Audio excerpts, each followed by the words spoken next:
back from picking up some logs, which I was a little nervous I wasn't going to get hold of, but it was absolutely fine.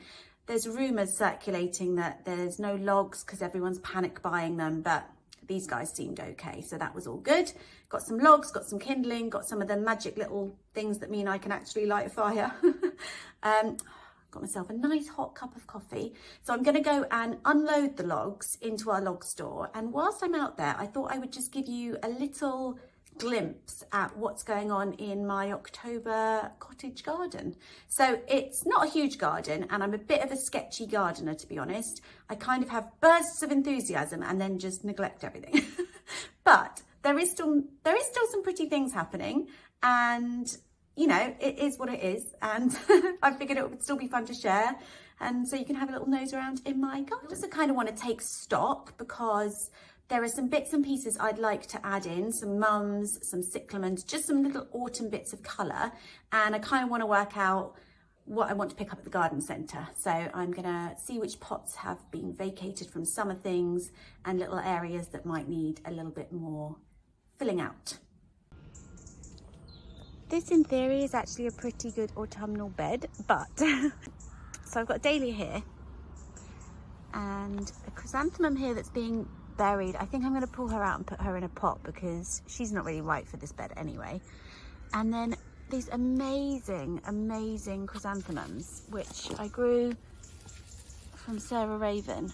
I mean, they're absolutely gorgeous. They're kind of in the dahlia camp of flower to me.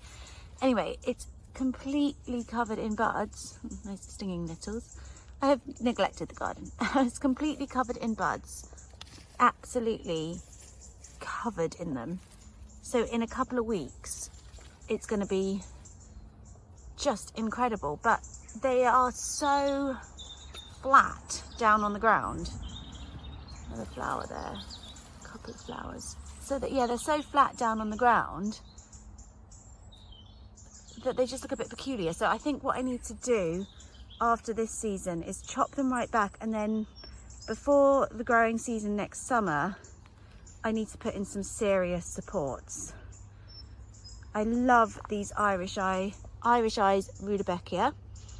I was attracted to them because of the name, and they've just gone and gone and gone all summer long. They've just been flowering and they're still going now. So I definitely think some more Rudbeckia in this bed would be nice. And the Nicotiana is still flowering. This is not her favourite spot. It's a bit too shaded because there's this giant rambling rose that we really need professional help cutting back at this stage. She's only been in here for a few years, but she's just gone insane, and she's absolutely stunning in June. And now she's covered in lovely little rose hips, but she's just completely out of control. So yeah, so I need to do something. The stinging nettles are taking over here at the back, but I kind of let autumn just do its thing because, to be honest, in a couple of weeks, I'd say, I mean, the garden is already completely covered in acorns. This year there has been so many acorns. Jack collected them all the other day. Well, not all of them. But this oak tree is going to lose all its leaves and just completely cover everything soon. So I just kind of give up a little bit at this point. But the dahlias are still looking lovely, if a little blown around by various patches of stormy weather. But look at sweet Natalie. She is just so stunning. And Mango Madness is still going strong. Baleska, or is that Linda's Baby? They looked so similar in my garden. Linda's Baby I think is meant to be much paler, but she's just come out quite strong. I've got another one like that over here. Again, this one is just a summer long flower, constant. This Belle of Barbara, I can't remember the name, she's barely produced any blooms. I think she's just been too swamped by the other bigger plants. But the real star of the show for me has been the Shiloh Noel. She's just glorious, but she's huge. She could almost have had this entire bed to herself, I think. Jan's poor cabbages have been completely obliterated. So that was a bit of a shame. This is Jack trying to lure bunnies and foxes. Bless him. The Michaelmas daisies are really looking quite pretty right now. Behind the Michaelmas daisy here, this is a Saskatoon, but she doesn't seem to be sort of turning an autumnal colour so much as just looking like she's dying. I don't know. It really look very happy. I actually planted this because in Heartland, which is one of my favourite TV shows to watch over and over again, they have Saskatoon berry pie. They're meant to be like our blueberries, but better, even better. So I thought, well, this will be great. I'll plant one of these and then I can harvest the Saskatoon berries and bake pies and live out my Heartland fantasies. But unfortunately, only the birds seem to get to do that because I never get to a berry in time. And it's not like I can really net this thing because it's kind of big. But yeah, I don't know what's going on with her. I don't know whether the leaves look like that because of the dryness that we had. I have heard that maybe the autumn colour this year is going to be affected by that, but yeah, she definitely doesn't look pretty and autumnal. She definitely looks more sort of dead. And my roses all need pruning, but some are about to flower again. Most of my roses now live out the front because it's really, really sunny, and I planted a load. We've been dotted around our property and we're just really sad, so I've put them out there, and they've done really well out there. But this is Olivia Rose. She's just stunning, and I absolutely love the red growth on her. So pretty. The dogwood we had to cut back massively, so we're not getting the red really, I don't think, this year, but she had gotten absolutely giant. So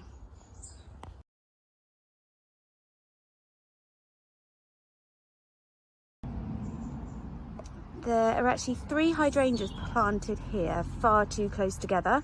So I'm going to dig them up this autumn and space them out because they were really happy here, even despite the weather this year. So definitely going to keep them here, but they all definitely need a bit more space to grow because I don't think they ever get quite as big as this one. But you can see the scale of my white hydrangea, which oddly stayed green all summer. I have no idea why. Maybe something to do with the climate, I'm not sure. This is our orange blossom, which is so beautiful in season. And this Alstroemeria is incredible. She has flowered and flowered and flowered. The flowers last ages. They also last ages when you cut them, and she just keeps producing more and more of them. So she's obviously really, really happy here, which is great. I've just pulled out most of the cosmos because they were really past it, but this one's still got a little bit of life in her, I think. My camellia we moved recently, and she's much happier here and has lots of buds on. So I'm hoping that the buds bloom properly here, because where she was before, they just went almost immediately turned to brown flowers because it was just getting way too much sun. So got dead leaves everywhere. My roses here, I've got Malvern Hills and Lady Hillingdon. They both need massively pruning back this time because I didn't do it last year, and all the flowers ended up like way up in the sky and over my neighbour's fence. Not that they were complaining about that, but yeah, they definitely need some pruning. And then over here, I was about to pop this mum in this pot here just for a bit of autumn colour. This is one of my super healthy looking hydrangeas. Look at that. She was just from Sainsbury's and she's amazing. This is the shepherdess rose. Needs deadheading, but she's not happy in this pot. It's not quite big enough, so I'm going to get her moved into a bigger pot. This is the fairy. She doesn't really want to be here. I might give her a feed and a prune and see what happens next year. This was a dahlia that broke off. It was just part of one of my plants that broke off after a storm. So I stuck her in a pot of compost, kept her watered, and now she's doing really well, which is great, except that obviously something has been taking full advantage of her positioning. Another little mum down here that needs a bit of love. A lot of these mums that I have are years old and they just keep coming back, but they do get a little bit woody, so I need to do a bit of a trim on her.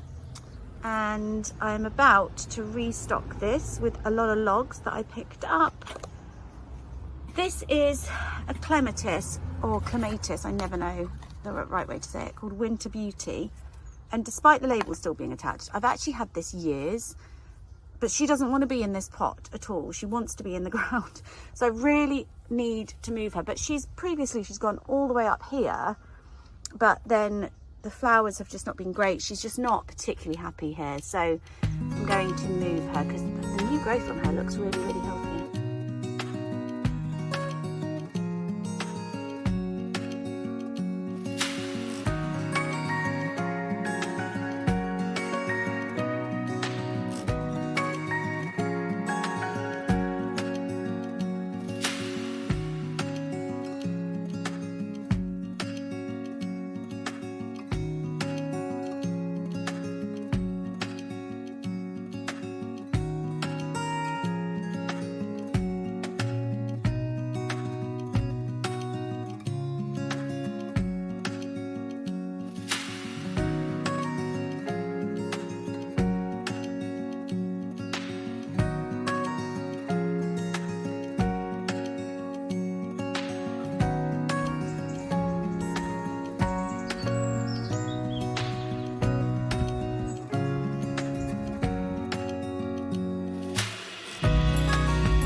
I made it to the local garden centre and picked up a few little autumn plants.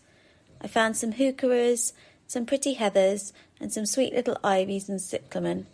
They also had a beautiful deep pink mum that I couldn't resist.